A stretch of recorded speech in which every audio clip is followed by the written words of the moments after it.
episode na naman ng ating Q&A at ang guest natin for today ay si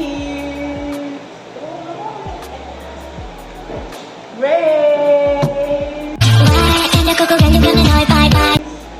May ilang katanungan akong itatanong sa'yo at sasagutin mo ito. First question. Sino ang bayani mo? For me, siguro ang ating ama't ina. Second question, kung maaari kang manirahan kahit saan ito? Anong lugar ang pipiliin mo? Siguro sa ibang bansa para ma-experience ko naman.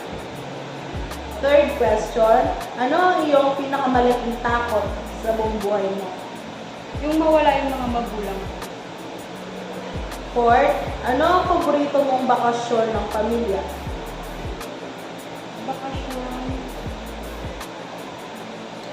Bakasyon sa ibang lugar, swimming, ganun ba?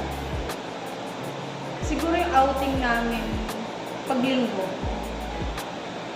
Ano ang babaguhin mo sa iyong sarili kung magagawa mo? Wala.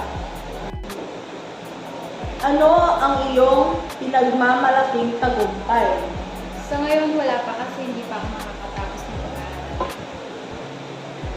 Ano ang paborito mong librong basahin?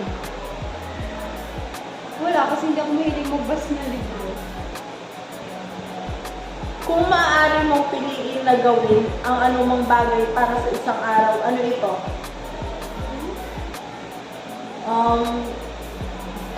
One day na buri mong gawan na bagay para i-met mo ito.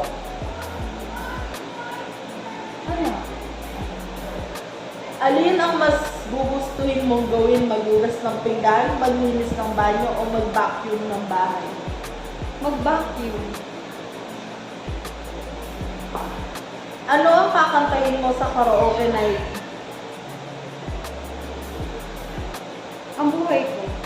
So, that's all for today's vlog. Thank you for watching. Bye!